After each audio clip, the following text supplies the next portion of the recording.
Hello दोस्तों, जय हिंद, वंदे मातरम, जय श्री राम। दोस्तों आज हम बात करेंगे महाराष्ट्र में होने वाले चुनाव के बारे में। दोस्तों अब ये कैंपेन इतना गर्मा गया है, महायुति की तरफ से भी, महाविकास अघाड़ी की तरफ से भी, और साथ में एक नई पार्टी वहां पे आ चुकी है, AIMIM, जो कि 16 सीटों पे कंटेस्ट कर रही है। अब दोस्तों हम बात करते हैं क्या क्या हुआ है वहां पे। राहुल गांधी जी कल गए थे वहां पे। राहुल गांधी जी जाने के बाद में दोस्तों उन्होंने एक रैली की। रैली के बीच में उन्होंने काफी मुद्दे ऐसे छेड़े, जैसे कि अदानी को आपने जमीन दे दी धारावी की, वो याद है ना, स्लम जो एरिया है उसको रिकंस्ट्रक्शन के लिए, रीडेवलपमेंट के लिए अदानी को कॉन्ट्रैक्ट मिला। तो आपने 1 लाख करोड़ की वो जमीन दे दी, अदानी को गिफ्ट कर दिया। आप क्यों दे रहे हैं? अदानी के साथ क्या रिश्ता है? मोदी सरकार अदानी की सरकार है, गरीबों का हक छीन रही है। हम सत्ता में आएंगे तो 3,000 रुपए हर बहनों को देंगे, ये सब घोषणा उन्होंने की। वहां पे वो किताब लेके, जो कॉन्स्टिट्यूशन की किताब लेके घूमते रहते हैं ना राहुल गांधी जी, वो कॉन्स्टिट्यूशन किताब दिखाई। फिर वो जाए भाई साहब जाके खतरे में है डेमोक्रेसी, वही सेम पैम्पलेट आपको लगेगा कि आप पुराना उनका कोई वीडियो सुन रहे हैं टेप रिकॉर्डर में लूप में लगा के बार बार। तो भाई आज गरीब की इतनी याद आ रही है, तो 70 साल से आपकी सरकार ने क्या किया था? तब गरीब नहीं थे, तब क्या सब नासा के साइंटिस्ट बने हुए थे? दूसरी बात यह है कि ये कह रहे हैं कास्ट सेंसस होना चाहिए ताकि हम लोग 50% का जो रिजर्वेशन का बैरियर है उसे हटा सके। सोचिए, ये जो भी भारत के वोटर्स हैं इन सबको सोचना पड़ेगा मिला के कि ये बंदा 50% का रिजर्वेशन तोड़ा के 100% रिजर्वेशन कर दो भाई। किसका? आप अगर 50% तोड़ने की कोशिश कर रहे हो तो किस लिए? किसी को और देने के लिए ना रिजर्वेशन। भाई ये बंदा अपनी नीयत बता चुका है। राहुल गांधी जी ने ओपनली खड़े होके ये कह दिया है पूरे देश की जनता को। अब समझना पड़ेगा, सुनना पड़ेगा कि ये चाहते क्या है, कास्ट सेंसस इसको क्यों करवाना है। ये पहले भी ऐसी रैली में हर जगह यही बात करते हैं कि कास्ट सेंसस करना पड़ेगा। अमेरिका तक में जाके भाई साहब ने कह दिया है। जब अमेरिका में ये गए थे ना, वहां पे पता नहीं ये क्या काम था उनका, लेकिन जब गए थे वहां पे भी बैठ के यही कहा कि हम कास्ट सेंसस करवाएंगे इंडिया में। दूसरी बात, हम लोग 3,000 रुपए हर महिलाओं को देंगे। भाई आपकी जहां जहां सरकार है वहां गवर्नमेंट एम्प्लॉय को सैलरी देने के पैसे लाले पड़े हुए हैं। अभी कुछ दिन पहले आपके मल्लिकार्जुन खड़गे जो कांग्रेस के प्रेसिडेंट है, उनके मुंह से निकल गया था जाने अनजाने में कि इतने वादे मत करो जो राज्य पूरे ना कर सके। अगर आमदनी 50 पैसे की होगी तो खर्चा हम 1 रुपए का कहां से करेंगे? यही भुगत रहा है, कर्नाटका की जनता भुगत रही है और हिमाचल प्रदेश की जनता भुगत रही है। तो राहुल गांधी ने वही पुरानी जो सीडी थी उनकी, टेप रिकॉर्डर, उनकी जो स्पीचेस थी वही दिया, कुछ नया नहीं बताया। अदानी अंबानी यही सब किया। जबकि शरद पवार आपको याद हो तो उन्होंने एक बार कहा था कि भाई ये अदानी अंबानी को आप टारगेट करना बंद करना चाहिए कांग्रेस को। जबकि ये चेंज नहीं हुए, इन्होंने वही काम किया है फिर से। एनीवे, कोई अगर बिजनेस कर रहा है देश में, लीगली टैक्स पे कर रहा है, इतने लोगों को रोजगार दे रहा है, इनके इतने लोगों के घर चल रहे हैं, तो इनको इससे दिक्कत होती है। वैसे दिक्कत चाइना को भी होती है अदानी से, क्योंकि उन्होंने ऐसी ऐसी जगह में पोर्ट खोल रखे हैं। चाइना ने जहां पे अपना टेंडर भरा हुआ था पोर्ट लेने के लिए, वहां भी अदानी जीत के पोर्ट ले लेती है। तो अदानी के साथ मतलब अदानी से प्रॉब्लम चाइना को भी है। अब राहुल गांधी जी को क्यों है मुझे नहीं पता, आप लोग बता सकते हैं। अब दोस्तों बात करते हैं कि ये जो डेमोक्रेसी खतरे में है, हर बार पिछले 1 साल से हम यही सुन रहे हैं। 2023 के एंड से जब चुनाव होने वाला था 2024 का लोकसभा, तब से इंडिया में यही सुनने को हमें मिल रहा है ऑपोजिशन पार्टी के राहुल गांधी से, जो लीडर है अभी ऑपोजिशन के लीडर, उनसे। डेमोक्रेसी खतरे में है, कांग्रेस पार्टी हर जगह पे, और जाके 4 पन्ने वाली वो कॉन्स्टिट्यूशन की किताब, आप पहले ये कॉन्स्टिट्यूशन की किताब देखिए। आप पहले इनकी पोल खोलता हूं मैं, आप पहले ये किताब देखिए इसमें क्या है।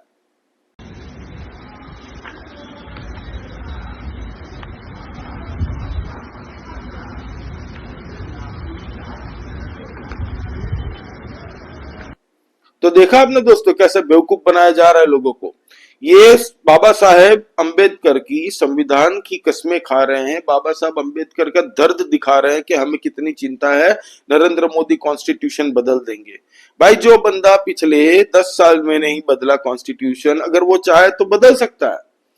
10 साल में नहीं बदला, अब बदलेगा और होगा, ये कर सकता है, वो कर सकता है। यही नैरेटिव अमेरिका में भी यही चुनाव के द्वारा कमला हैरिस ने बोला। आप ये वीडियो देखिए, पहले कमला हैरिस का भाषण और राहुल गांधी जी का भाषण। आपको कुछ अलग लगे तो आप मेरे को बताइएगा। This is the most existential, consequential, and important election of our lifetimes. और अब ये चुनाव लोकतंत्र को बचाने का, रिजर्वेशन को बचाने का और कॉन्स्टिट्यूशन और गरीबों के अधिकार को बचाने का चुनाव हो गया है। That he will weaponize the Department of Justice against his political enemy. CBI और ईडी जैसी चीज नहीं है, वो बीजेपी का औजार है, वो बीजेपी के कंट्रोल में है। Even, and I quote, terminate the United States Constitution. कि ये बीजेपी के लोग नरेंद्र मोदी संविधान को खत्म करने में लगे हैं। Donald Trump has openly vowed, if re-elected, he'll be a dictator on day one.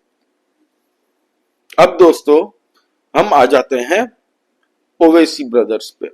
दोस्तों एआईएम की पार्टी 16 सीटों पे लड़ रही है और इससे सबसे ज्यादा अगर नुकसान किसी को होने वाला है तो महाविकास अघाड़ी को, क्योंकि ये लोग मुस्लिमों को एक वोट बैंक की तरह देखते हैं। ठीक है, अब इनका टारगेट ये है कि मुस्लिम वोट बटे ना, ताकि इसीलिए ये तीनों मैरिज ऑफ कन्वीनियंस है इनका।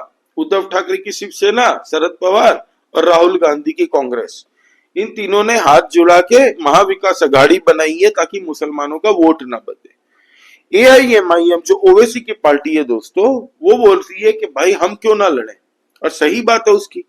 मुसलमान के वोट के लिए अगर वो हक के लिए बात करता है तो उसको भी लड़ने का अधिकार है। भारत देश में तो सबको लड़ने का अधिकार है, चुनाव कोई भी आम आदमी भी लड़ सकता है। तो अब दिक्कत हो रही है महाविकास अघाड़ी को। महाविकास अघाड़ी ये कह रही है कि ये बीजेपी की बी टीम है, जबकि अकबरुद्दीन ओवैसी, असदुद्दीन ओवैसी बीजेपी को भी नहीं छोड़ता अपने भाषण में, ना कांग्रेस को छोड़ता है। बात तो सही है ना भाई। वहां पे जो मुसलमानों को आपने खाली हमेशा 70 साल से वोट बैंक की तरह देखा है, खाली बड़े बड़े वादे, मर्सिडीज का सपना दिखा के उनसे उनकी साइकिलें भी छीन ली ताकि 70 साल तक ये लोग गरीब ही रहे हमेशा।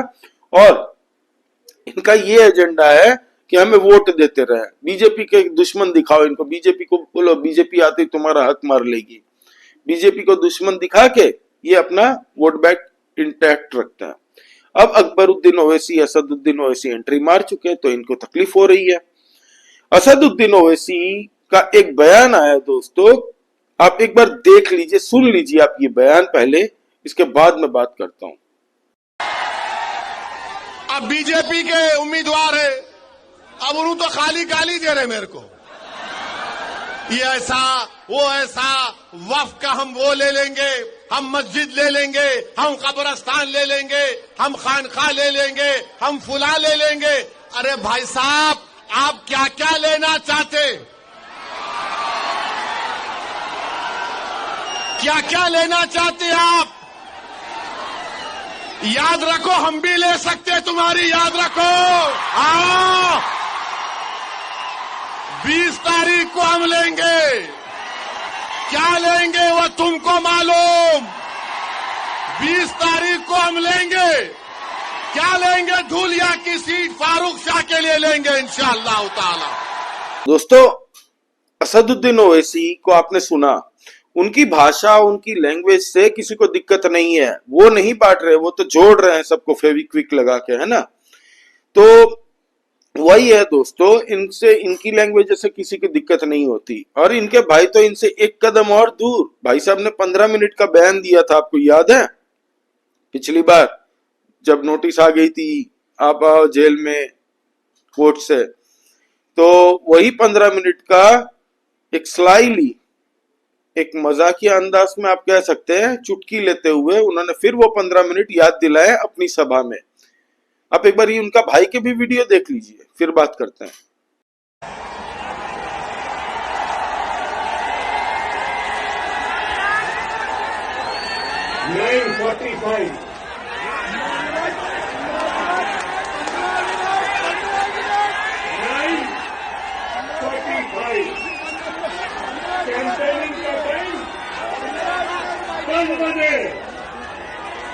अब 15 मिनट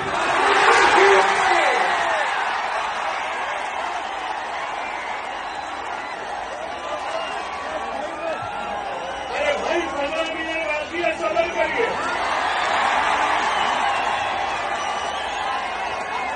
ना। वो मेरा पीछा छोड़ती है ना मैं इसका पीछा छोड़ता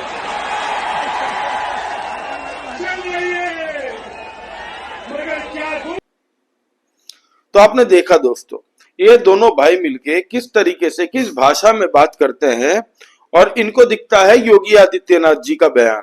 ये बोलते रहते हैं योगी आदित्यनाथ जी बांट रहे हैं। तो भाई इनके जो भाई है ये ओवैसी ब्रदर्स, ये लोग भी तो बोल रहे हैं आप लोग इकट्ठा हो जाइए, भाजपा के खिलाफ इकट्ठा हो जाइए, आप लोग, आप सब एक होके हमें वोट दीजिए। हमारे 10 AIMIM के अगर सांसद हो गए, मतलब चुनाव जीत के आ गए हमारे कैंडिडेट, 10 कैंडिडेट अगर चुनाव जीत के आ जाते हैं, ये कह रहे हैं हमारे AIMIM के 10 कैंडिडेट अगर चुनाव जीत के आ जाते, किसी के बाप की हिम्मत नहीं है हमें हटाने की और हमारी आवाज दबाने के लिए। तो ये दोनों भाई मुस्लिम जहां पे है वहां पे चुनाव लड़ रहे हैं, अपने कैंडिडेट खड़े किए, वो जब सबको इकट्ठा होकर वोट डालने के लिए कह रहे हैं तब किसी को दिक्कत नहीं हो रही है। सबको योगी आदित्यनाथ जी के बयान से दिक्कत हो रही है। जब योगी आदित्यनाथ जी कहते हैं बटेंगे तो कटेंगे, भाई दोगलापन, तुम लोग दोगलापनों की PhD कर चुके हो। अगर दिक्कत तुम्हें योगी आदित्यनाथ जी के बयान से है तो तुम्हें इन ओवैसी ब्रदर्स की भी बातों से आपको दिक्कतें होनी चाहिए थी, लेकिन आपको नहीं हो रही है। उसी तरफ कांग्रेस नहीं बांट रहा। कांग्रेस तो भाई जाके कह रहा है हम कास्ट सेंसस करवाएंगे, इससे बड़ा बांटने की और क्या सर्टिफिकेट चाहिए। वो बंदा खुद बोल रहा है, फिर भी आपको नहीं दिख रहा कि ये कैसे बांटने की बातें कर रहा है। वो हिंदुओं को कास्ट सेंसस करने पे बोल रहा है कि हर जगह होना चाहिए, होना चाहिए। I committed on behalf of the Congress party in Parliament House that we will carry out a national caste census and we will demolish the artificial barrier of 50% reservations that has been placed in front of this country. And for तो भाई हिंदुओं को जातियों में बांटो, क्यों? क्योंकि भाई साहब चाहते हैं कि 50% आरक्षण का जो बैरियर है कोर्ट ने लगा के रखा है वो हटा के तोड़ दिया जाए और 100% दे दो आरक्षण। आपको चाहिए ले लो, आपको चाहिए ले लो। ये हाल है राहुल गांधी का। और ये बोल रहे हैं कि योगी आदित्यनाथ और भाजपा तोड़ने की पॉलिटिक्स करती है। अगर ओवैसी आज मुसलमानों से वोट मांग रहा है तो भाई उसकी गलती क्या है? वो तो खुद मुस्लिम मजलिस उनकी पार्टी का नाम ही है और वो मुसलमानों की पार्टी ही जानी जाती है। वो खुद बोलते हैं डंके की चोट में, हाँ हमें मुसलमानों का वोट चाहिए, आप मुसलमानों बटो मत। वो तो बोलती है ना। तो अगर योगी आदित्यनाथ जी ने भी कहा कि भाई बटोगे तो कटोगे, आप लोग भी मत बटो, आप लोग वोट दो एक होके, एकजुट होके, तो इसमें गलत क्या है? कांग्रेस को दर्द इस बात का है कि AIMIM वहां पहुंच चुकी है, उनके वोट बैंक पे सेंध मारने वाली है। कांग्रेस के लिए मुस्लिम के लिए कोई सिंपैथी नहीं है, उनको भी मुस्लिमों के लिए कोई सिंपैथी नहीं है कांग्रेसियों को, कांग्रेस को, शरद पवार को। ये सब वोट बैंक देखते हैं भाई इनको। 70 साल से यही किया है कि ये आगे मदरसा में पढ़े, कुछ ना करे, पंचर वंचर की शॉप बनाए। इनके यही है कि गरीब रहे, ताकि इनको हम इलेक्शन आते टाइम बोलेंगे देखो बीजेपी आ जाएगी तो तुम्हें छोड़ेगी नहीं, तुम्हारा सब कुछ छीन लिया जाएगा। डरा डरा के बीजेपी का डर दिखा के इनसे वोट लेंगे हम चुनाव आते के टाइम, और 4-5 लौंडे लपाड़े रख लेंगे जो जिंदाबाद जिंदाबाद के नारे लगाएंगे। तो ओवैसी इस बार बहुत जबरदस्त तरीके से डेंट पहुंचाने वाला है भाई। आपको पता हो तो समाजवादी पार्टी के भी ऐसे विधायक हैं, ऐसे मेंबर्स हैं जो चुनाव लड़ रहे हैं इस बार। अबू आजमी, उसके खिलाफ लड़ रहा है नवाब मलिक। नवाब मलिक तो अजीत पवार की पार्टी से टिकट मिला है ना, तो वो लड़ रहा है अबू आजमी को, तो वहां भी वोट बटेंगे। और एकनाथ शिंदे जी ने भी अपना कैंडिडेट खड़ा कर दिया भाई वहां से। महायुति का 2 कैंडिडेट वहां से देखने जाए तो टेक्निकली लड़ रहे हैं। तो अब कांग्रेस को आ गई है दिक्कत, कांग्रेस के फर्जीवाड़ा पकड़ा गया। 15 मिनट का बयान ये जो अकबरुद्दीन ओवैसी दिया, हमारे योगी आदित्यनाथ जी कहां पीछे पड़ रहने वाले थे। आप योगी आदित्यनाथ जी ने भी एक बहुत शानदार बेहतरीन बयान दिया है। आप एक बार ये बयान सुनिए उनका। और उसी के लिए आज मैं आपके पास आया हूं कहने के लिए कि छत्रपति शिवाजी महाराज ने उस कालखंड में जब औरंगजेब जैसा दुष्ट और बर्बर आक्रांता भारत के अंदर शासन कर रहा था, उसकी सत्ता को चुनौती दी थी। उन्होंने हिंदवी स्वराज की स्थापना की थी। पूरे भारत के लिए वो एक प्रेरणा बनी।